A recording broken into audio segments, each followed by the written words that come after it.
Welcome to the Simply Sell podcast. I'm Brian Buckaloo, and my guest is Lee Salz, a globally recognized sales differentiation strategist and author of the hot new sales book, The First Meeting Differentiator, which I have read, and it's amazing. I've actually given it to people on my team. So if you're not reading that book right now, you need to be reading that book. So the book transforms the sales-focused discovery into client-centric consultations. This is the third book Lee has written in the sales differentiation series. Lee is known as a sales contrarian. He combats old school and effective selling methods and challenges you to think about selling differently. It's a different approach. So he's the creator of sales differentiation strategy. Lee guides sales organizations, including the one that I work for now, Majestic Steel, to win more deals at the prices that you want by simply differentiating what you and how you sell. In 2022, the Institute for Sales Excellence named Lee Speaker of the Year, and he was recently named by Global Gurus to their top 30 sales thought leaders for 2025, ranking him number 6 in the world. Wow. Lee specializes in building salespeople into world-class sales forces. Welcome, Lee Salz. Thank you, Brian. Great to be with you. I'm thankful that you're on. So you've written 3 books on the subject of sales differentiation strategy, and I've read all 3, and I use it every single day, and I influence anybody on my team to do that. So what sparked your interest in it? Okay, so we're going to turn back the hands of time to 1986 when I was a high school junior. 1986, living in Marlboro, New Jersey, which is central New Jersey. And we had this family friend named Dave who had this revolutionary business idea, pickup and delivery dry cleaning. Now, Dave didn't own a dry cleaning store. He just felt that people found it to be a hardship to take their dirty clothes, bring them to the dry cleaner, and pick them up when they're clean. So it was a logistics play. So Dave goes up to my dad and said, "Hey, would Lee like a summer job?" And my dad said, absolutely he would, without even asking me. The fact that I already had 2 summer jobs, Brian, didn't matter. So my part-time job in the summer of 1996 was as his part-time driver and sales guy. And I remember wondering, I was hoping, would people be willing to pay more to have this service? Because this was a cost on top of cleaning the clothes. What do you think, Brian? You think people want to pay for that? Absolutely. I would every day of the week. The answer was some people. Some people. Are you familiar with Marlboro, New Jersey? I'm not, but believe it or not, I was born in Red Bank, New Jersey, Long Branch. Oh my gosh, we got to talk. Marlboro is not far from Red Bank. But I moved out of there when I was 3 years old, so I knew nothing about New Jersey. You don't remember from when you were 3? No, I can't. I'm not that good. So Marlboro, New Jersey is central New Jersey. And if you drew a line north, south, east, west on a map of New Jersey, that intersection point is where Marlboro is. It's about an hour and a half drive to Philadelphia, about an hour and a half drive to Manhattan. So a lot of people from Marlboro commute to one of those 2 cities on a daily basis. And back in 1986, we dressed a little differently for work than we do today. So those people that had those lengthy commutes, got dressed up for work and didn't have someone help the dry cleaning, thought the idea was brilliant. I mean, Brian, I had several people say to me, gosh, I wish I came up with this idea. But those who work locally didn't get dressed up for work or had someone help out with the dry cleaning, thought we were nuts. I mean, I had people say to me, who would pay for such a thing? So at a very young age, I developed a clarity and a passion around a super important business concept that I'm just as passionate about today. Know who will perceive the most meaningful value in what you offer. We all deal with the price issue, and one of the reasons why the price issue comes up is we're chasing the wrong deals. If I would have spent the summer of 1986 chasing people who work locally, didn't get dressed up for work, had someone help out with the dry cleaning, we wouldn't have sold a single thing. But with this clarity, at the end of that summer, there were 3 Lees, part-time drivers and salespeople. And that's what started, which has become my lifelong passion of sales differentiation strategy. Interesting. Okay. Well, you're right about the chasing the wrong deals. You see that all the time, and you just get caught up in volume or the name of the client or whatever, and then you lose sight of what do you really is it really a deal that you want to win? So very, very, very good information there. So Brian, a lot of people think that I'm referring to an ideal client profile, that salespeople should have that. And if you have one of those, please throw it away. You don't want one of those. Here's why. An ideal client profile says if all the stars were to align, this is the kind of business we'd love to have. It's like a lottery ticket. It's a 1 in a gazillion chance you'll ever stumble across one of these opportunities. Have you ever looked up the word ideal in the dictionary? I haven't. What you'll see is the definition: existing only in one's imagination. Like, sales isn't hard enough. You're giving me a tool that's only in my head. But what every salesperson needs is a target client profile. And that's not me wordsmithing. You may recall this from reading the First Meeting Differentiator. It's a completely different tool. The target client profile says, this is who will perceive the most meaningful value in what you offer, which gives deals the greatest likelihood of coming to fruition. We also tell salespeople you need to qualify. Well, qualify relative to what? Well, this becomes the benchmarking tool that salespeople use when evaluating deals to determine whether or not they should keep pursuing it. Something I see a lot, Brian, I'm sure you have as well. I'll be asked to do a post-mortem on a deal, and the client didn't win it, and so they take me through this journey, and it was 6 months, a year, sometimes even longer. They laid the whole thing out, and they said, so we lost this deal. And after they take me through the whole deal, I'll say, based on what you shared with me, you didn't lose this deal. They'll say, well, we didn't win it. Now, that's true. You didn't win it. You didn't lose it. You were never a viable option. If you would have qualified them in that first meeting relative to your target client profile, you would have seen big flashing red lights saying, run, go find another opportunity. This is a waste of time. It's a mirage. You're never getting this piece of business. I see that all the time. And I look at it like it's a big filter. Like you have a filter here of all the deals that are there, and you have to filter out to the ones that you know that you can win, that fits that target profile. And it's funny that you say that, because for me, I don't really want to spend my resources and company resources on traveling to go see somebody. And you mentioned this in your book, that why would I go and spend company resources on a deal that I know that I'm not going to win?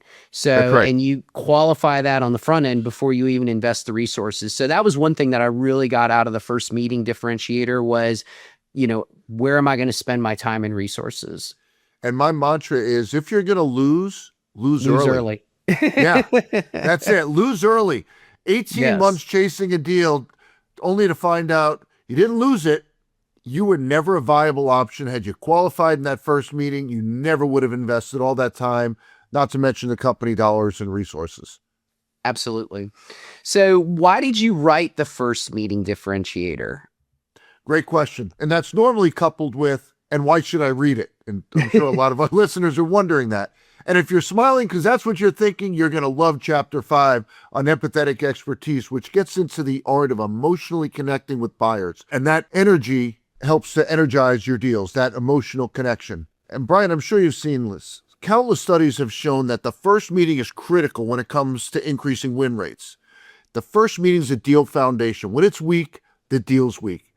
And what I've found is a lot of companies lack a clearly defined, repeatable strategy for handling first meetings. What do they do instead? They assume the salespeople that they've hired have this mastery, that all of a sudden they know how to handle first meetings. And that assumption is deeply flawed, and it causes sales organizations to underperform. And this isn't new. This was just as true a century ago as it is today, and it'll remain true forever, because the principles of human connection, trust building, and differentiation are timeless. So whether your first meeting lasts 15 minutes or 2 hours, there are non-negotiable elements that have to be addressed, right? You got to qualify, as we just talked about. You got to differentiate what and how you sell. Got to create emotional engagement, acquire information, share information, provide meaningful value. So much needs to happen in that first meeting. And that's why I wrote the First Meeting Differentiator, because that step of the sales process is so critical to deal win rate. Now, what's interesting is when I was first talking to HarperCollins about this concept, I said, I want you to go into Amazon and I want you to do a search on prospecting, how to get a meeting. Literally thousands of books come up. Now I said, I want you to do a search on, great, I got the meeting. How do I put together a game plan for it? Believe it or not, there was not a book written on that subject, not at the time. This was the first one to come out and do it. Sure, there's books on questions and messaging and storytelling and objections and all those things, but one book that said, here's the strategy, encapsulates the whole step-by-step exercise. You got the meeting, here's how to turn it into your strategic advantage. It didn't exist. So that's why I wrote this. And it's for, as you found, it's sales manager executives, individual contributors in how to put this strategy together. So coming back to my second question that you were thinking, why should I read it? If you want to win more deals the prices you want, this is the recipe. It's 2026. I still find salespeople looking for these manipulative tactics to ask at the end of the process, the ones they think are going to make the checkbook pop open.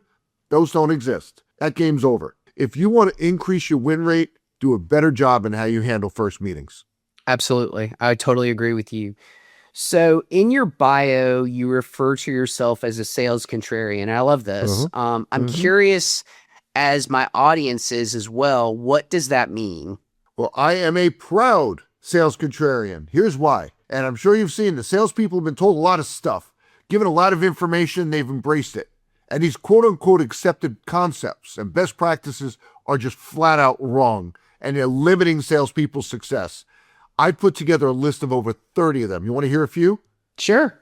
All right, here's one of my favorite examples of guidance given to salespeople that's just wrong. Sales is nothing but a numbers game. How many times have you heard that one? All the time. Worst counsel ever given to salespeople. See, if you exclusively look at sales through the lens of a numbers game, you treat people like a number, and no one ever wants to feel that way. You know what else that tells you? You can prospect too much. Bet you never heard that one before. Yes, you can prospect too much. Prospecting studies continue to come back and say the key to success is personalization. Each person that you reach out to needs to feel like your message is just for them. And one of the things I tell clients all the time when it comes to prospecting, if your message is for everyone, it's for no one. So we need quality outreach, not just the quantity. You want another one? Sure. All right, I'm going to put you on the spot here. You're only as good as your blank sale. Oh, that's easy. You're only good as your last sale. I'd like to have a word with the person who first said that. You're only as good as your last sale. Nothing good comes from that expression. If you believe in that expression, you're only as good as your last sale, you'll likely suffer from the sales EKG effect. Let me take you through that. Do the right things, do the right things, do the right things, land a piece of business, get a fat commission check, and we get lazy, lazy, lazy. And then the sales manager comes along and says, hey, Lee, how about doing those right things again? Okay. I do the right things, do the right things, do the right things, land another piece of business, get another fat commission check, and lazy, lazy, lazy. And that cycle perpetuates itself over and over and over again. Good luck growing a company if you think that expression is you're only as good as your last sale. Good luck growing your income if you believe that expression is you're only as good as your last sale. The expression we should all embrace is you're only as good as your next sale. Always focus on what's coming next. That's why we do pipeline reviews, because we're looking at what's coming next. And if you embrace that expression, you're always going to be prospecting and developing a healthy sales pipeline. For sure. So you certainly have a sales contrarian perspective about discovery meetings, which I really like where you're going to go with this. So can you share that with our audience? Absolutely. First meetings are just another example of my sales contrarian philosophy. Salespeople have been told your first meeting is a discovery meeting, and I completely disagree with that. As a matter of fact, chapter 1, as you saw in the First Meeting Differentiation, First Meeting Differentiator is titled The Necessary Death of Discovery Meetings. So let's talk about that. Traditional discovery meetings need to die. How's that for being sales contrarian? Well, what's wrong with discovery meetings? See, I know what you're thinking. How do most salespeople prepare for discovery meetings? Well, we come up with a list of questions, message points we're going to share with them, and a list of what we're going to show them. Nothing wrong with that, right? Now, if you think that's a great game plan for your first meeting, let me ask you this. What does the other person that you're meeting with get out of that meeting? And most salespeople look at me dumbfounded when I say, so what do they get out of it? See, when you're reaching out to me, you're saying, I know you've got 400 things to do. I want you to put that aside and meet with me. Great. If I do that, what do I get out of it? Now, a lot of salespeople will say, well, they'll learn about my company and what I have to offer. It's a big fail. Here's why. There's two types of sales, Brian, and I'm going to use a bathroom metaphor to depict those two. You ready? Ready. I think I just made you nervous. You buy toilet paper, I sell toilet paper. But you're buying my competitor's toilet paper, and I'm saying you should be buying my toilet paper because it's superior. That's a takeaway sale. That's the environment most salespeople are in. Let me take you through the other one. You buy toilet paper, I sell bidets. It's an alternative way of addressing an issue. That's a demand gen sale. But like I mentioned, most salespeople are in a takeaway business environment, meaning they already have a provider in place. So think about this. I've got 400 things to do. You're saying meet with me, and the only thing I get out of it is learning about your company and what you have to offer. Yeah, I'm just not doing that. I got 400 things to do. So what we need to challenge ourselves with is, what do they get out of it? What's the meaningful value that they will get if they agree to invest time with us? See, this is one of the flaws when we look at that first meeting through the lens of a discovery meeting. But if you think about the times when you've gone to the doctor, you go there for two reasons: to become wiser about your circumstances and to understand potential remedies. Brian, could you imagine going to the doctor and the entire experience was for the doctor's benefit? All the data, all the information was for them? That's what discovery is. Now, the medical community doesn't call that interaction discovery. They call it a consultation. And that's the expression that I've embraced, because it implies that first meeting can't just be about me. The person I'm meeting with also has to get meaningful value out of that interaction. Well, what do they want?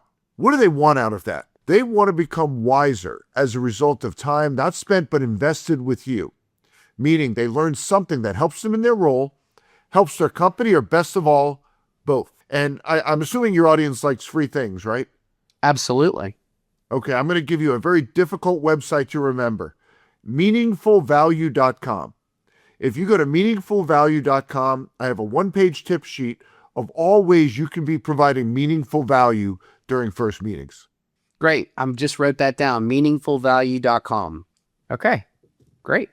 I got a freebie out of this. Awesome. You did? So earlier you talked about providing meaningful value. You just talked about it. So what are some of the examples of meaningful value? So, we're talking about it, but let's just get right into it. What would be some examples of meaningful value? Well, for example, a best practice that could help them in their industry, a new trend, a creative way to reduce costs, a way to increase revenue, something that the competition is doing that they're not. Like if you say to me, hey, there's something your competitors are doing that you're missing out on, we get together, I'll share that with you. You're going to take that meeting, aren't you? Absolutely. That's the key. Okay. So, and once you define that meaningful value, you fold that into your prospecting messaging. Just like I said, by the way, we get together, I'll share with you a best practice that manufacturing CFOs are using to creatively reduce costs. Oh, I'm going to get something if I take that meeting with Lee. I'll take that. Now, is that going to work every time? No. But my theme is move the sales needle. Look for incremental gains. If that gets you in the door 10% more than you are today, are you happy? Of course you are.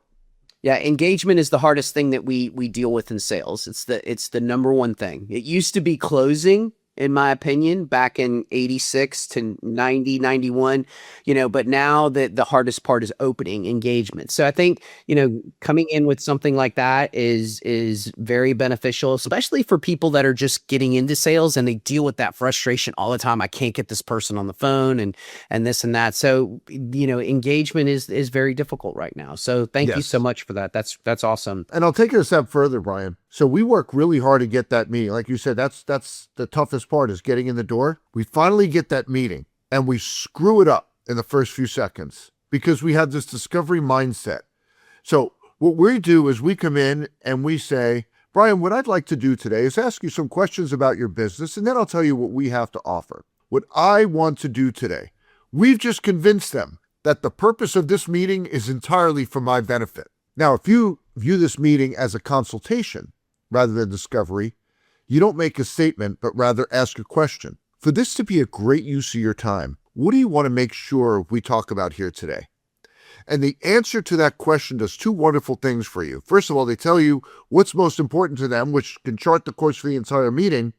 And you've just communicated right up front that you genuinely care that they get meaningful value out of that interaction. Awesome. Another thing I just wrote down. So moving forward through this, where does qualifying fit in your first meeting strategy? We kind of touched on it earlier because we want to lose early if we're going to lose, and qualifying and that kind of goes hand in hand. So dive right into this and tell us where qualifying fits into your first meeting strategy. It's super important. Like I said earlier, if you're going to lose early. So that first meeting should be used as a go, no-go decision to determine if this is worth pursuing further.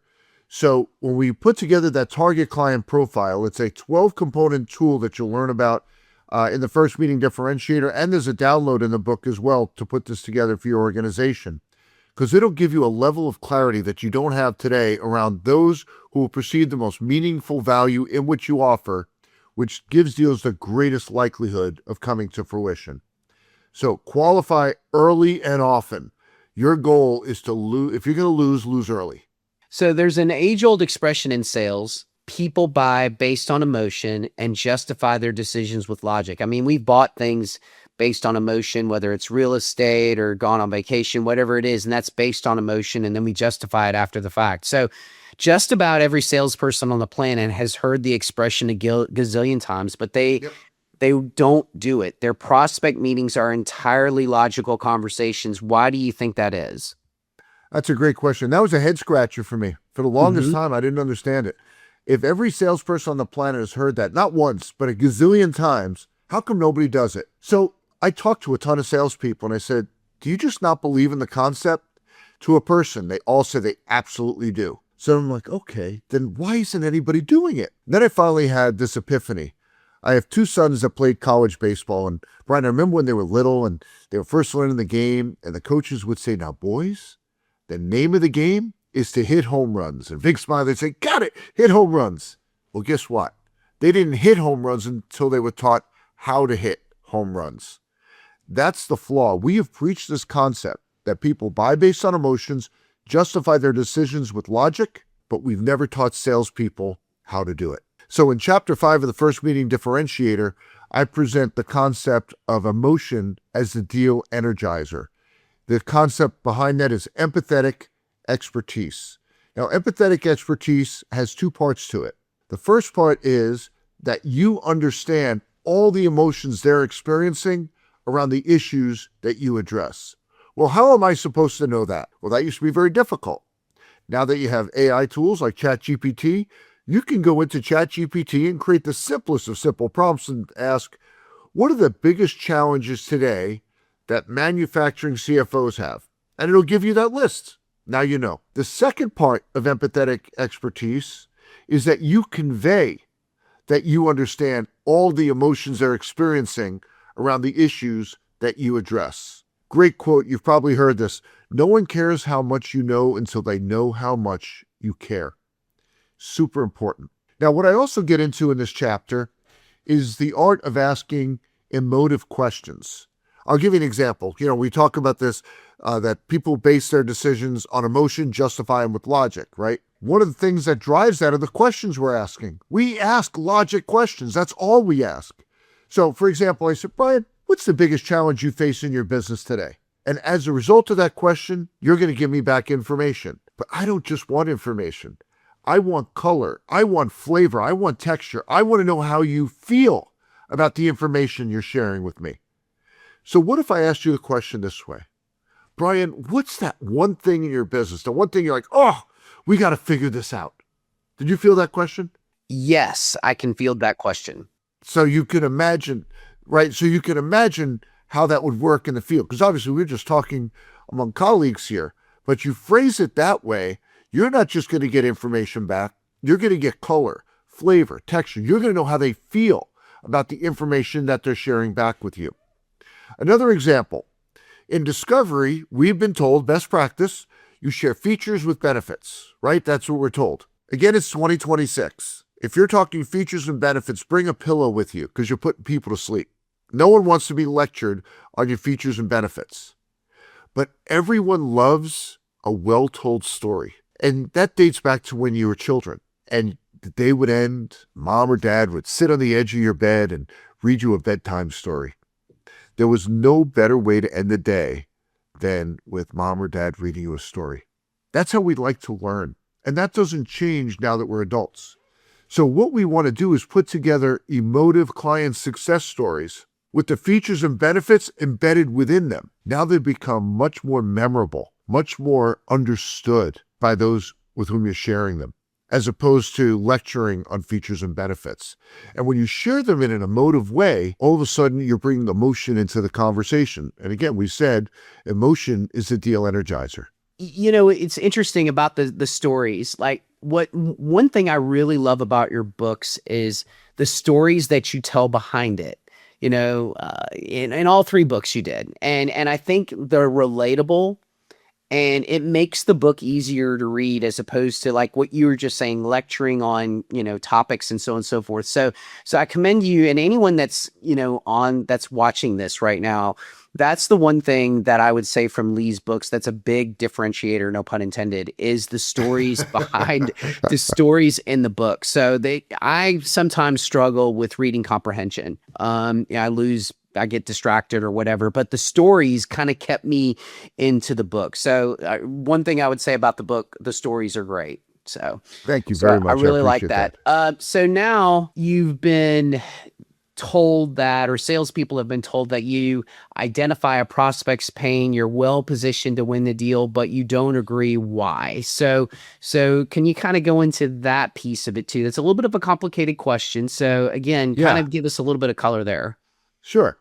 So imagine you had this first meeting with a prospect, the consultation, not a discovery, and you position your differentiators, they eat them up. The deal looks so good that you could taste it. And then you go home and you're dreaming of all the ways you're going to spend that fat commission check because during that meeting, you found pain. And all the sales pundits say, if you find pain, you're going to get the deal. So you tell your significant other, we're finally going to get that boat. Then the next day, you get the text. Brian, thank you so much for visiting with me. After further thought, we decided to stay with our current provider. How does that happen? I found pain and I didn't get the deal. So are all the sales pundits wrong? No, but their counsel is incomplete. We have to take the conversation deeper to determine if the pain we've heard is an inconvenience or a problem. And those aren't synonyms. We love to say we sell solutions. Well, we don't solve inconveniences, we solve problems. And that right there, not being able to discern if the pain we've heard is an inconvenience or a problem, is why salespeople have pipe dreams instead of pipelines. Interesting. I love that. It's either an inconvenience or a problem. It's like what you had said in your book about the blinds. They were an inconvenience until your in-laws came in town. Absolutely. And then right. Then it became a problem. So yes. I totally completely get it. So having a house here, you have a lot of inconveniences, but you don't really deal with it until it becomes a problem. So yeah, an inconvenience, it's a nuisance. We talk about it, we complain about it, but we don't do anything about it until it elevates to the level of a problem. And then and only then are we willing to invest time, resources, and dollars to address it. So let's finish up here. So let's assume the first meeting has gone well. What is the best way to end it? Oh, we have to end it? Let's just keep going. You said it's gone well. Okay. Well, we've all had those meetings with clients where they start out 30 minutes and then they go into an hour and a half, and that that those have gone well unless you have problems that you have to deal with. But let's live in a positive world that we're solving their problems, not fixing the ones we've created. Yep. Okay, so here's the first one, and this is something mom and dad told you to do, but so few salespeople do it. Say thank you. They put 400 things aside to meet with you. Don't thank them for spending time with you. Thank you for investing time with me. That's the first step. Second step is to give yourself the meaningful value test, right? Our goal is to provide meaningful value. And the test is, so how did we do today? I want to hear back, Brian, I'm so glad we got together. You really made me think differently about what I'm doing today. You really challenged some of my beliefs. That's how I know they receive meaningful value out of that interaction. Now, for any meeting that's gone well, the non-negotiable must finish with a defined next step and a next interaction, scheduled. Not, I'll give you a call next week to pick up the conversation. No, energy is highest right there. You've piqued their interest. That meeting finishes with a defined next step, scheduled next interaction, and you send an invite. I'm often asked, Lee, what's your secret to avoid ghosting? Because that's obviously very problematic in the sales world. This right here. Every meeting ends with a defined next step and a scheduled next interaction. You do that, you send an invite, the likelihood that you get ghosted is reduced dramatically. That's very true. And that's one thing I've learned from you is like on every meeting that we have with the client, whether it's a monthly meeting with them to go over, the what we're doing from a service standpoint, or even in the prospecting piece, you've got to grab them right there, because if not, I always like to use the term, you get stuck in meeting land. And then all of a sudden you don't get them for like 3 or 4 months because they get distracted, PTO, they're covering for somebody on PTO, other projects. So that was the one thing. Another thing that I got from your books was, getting that meeting scheduled while you're on the call there. So that was great. And do you remember we were talking earlier, I mentioned we're going to screw it up right in the first few seconds? Right. We're also going to screw it up in the last few seconds. Because when we talk about next steps, we say to them, so what do you think we should do next? Well, whose expertise is bringing deals to fruition? It's ours. So we should be making a recommendation. So Brian, based on what we talked about here today, what I recommend we do next is fill in the blank. What are your thoughts? So we're still going to ask for their perspective, but we're going to make the recommendation because this is our expertise, not theirs. Absolutely. Absolutely. So I think we've covered everything on this podcast, and I've gotten so much out of this. But really what I want to say is this podcast is all about you. So what would you like to tell the audience? Anything else that you would like to say? I'd like for you to be able to talk about, where they can find your books, all 3 of them, specifically the First Meeting Differentiator. But again, thank you so much for being on the podcast. But take a second and give yourself a little bit of pub, talk about your books and where they can find them. Thank you. So first of all, if you are interested in the First Meeting Differentiator and would like to read the first chapter, if you go to firstmeetingbook.com, you can download the first chapter from that page there. The book is available wherever you like to buy books, of course, on Amazon, and it's available in hardcover, Kindle, and audiobook. Great. I will tell you this, and I know I've been a big cheerleader on this call, or on this podcast. Thank you. I will tell you that I've read all 3 books. I've taken everything from these books and used them in my client calls and have found it to be, a game changer for me and my sales. So I think my sales went way up and my engagement levels went way up. So I would recommend anybody out there to, use Lee's books. I know he does speaking engagements, obviously training. So he's trained a lot of the best. He's trained, people at my company where I work at Majestic Steel USA. So I would highly recommend Lee and his services. Lee, thank you so much for being on the podcast. It was really, I got a lot out of it. I took a lot of notes. So thank you so much. And thank you for having me. We'll have you again next time. Thank you again. I love it. Thank you.